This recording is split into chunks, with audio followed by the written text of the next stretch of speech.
and joy to be here today to celebrate Ed. Oh, I didn't think I was going to cry so fast. To give you some context, it was 1989. George Bush was president, senior, right after Ronald Reagan.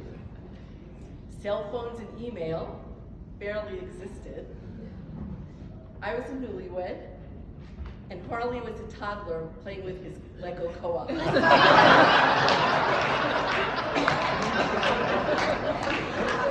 Ed came in with his big smile and changed the landscape of how we do business. I remember after a few days thinking, wow, this is about to get interesting.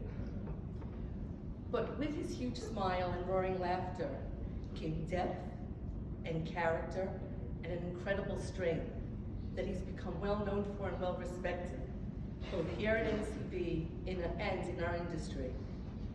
And I'll go further and say that Ed's been living the core values of NCB long before they were officially established. Very early on, Ed taught me about the value of relationships and that they're just as important as being good at what you do. And of course, this was a beautiful business skill, but more than that, it turned out to be an incredible life lesson. A lesson that would change my life and shape who I am.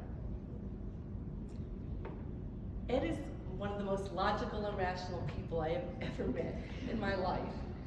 His ability to look at things from a higher perspective and see what truly matters is absolutely incredible.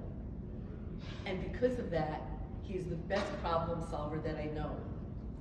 Einstein said that you can't solve a problem with the same mind that created it. So I am convinced that Ed uses his golf mind to solve it. And of course it wouldn't be an Ed Howe tribute without a reference to golf.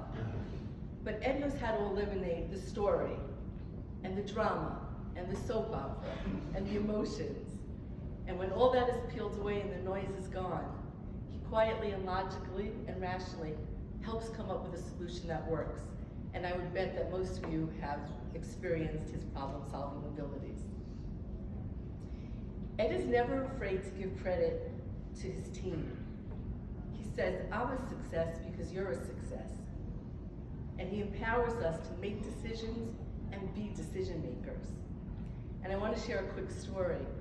Many years ago, probably 20-something years ago, I was on vacation, and my customer needed to negotiate a commitment letter. And he got it on the phone, and he said, I need this, and Mindy would normally give this to me. And he said, okay, and the customer said, but are you authorized? And Ed never said that he was my boss or that he ran the office. He quietly said, if Mindy said it's okay, then it's okay. And when I came back, my customer called me and said I spoke to some guy named Ed. And I told him that Ed was my boss actually, and we both giggled. But that's who Ed is.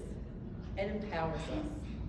So whether somebody is speaking with Harley or Amy or Leanne or Darlene or me, they know that they're speaking with a decision maker. And within that framework, Ed encourages us to be ourselves. He gave me a plate once that said, it had a quote by Oscar Wilde. It said, be yourself, everyone else is already taken. And if there's anyone in this world who is himself, it's Ed Howe. And so he has fostered an incredible team in New York, where we all get to be ourselves and bring all of ourselves to the table. We are a cohesive team and we're a family. And along the way, he reminds us to stop and smell the roses. So it is with my greatest pride and love that I say that I'm grateful every day for that day in 1989 when Ed walked through our doors at 101 East 52nd Street with his huge smile and his even bigger heart. So congratulations.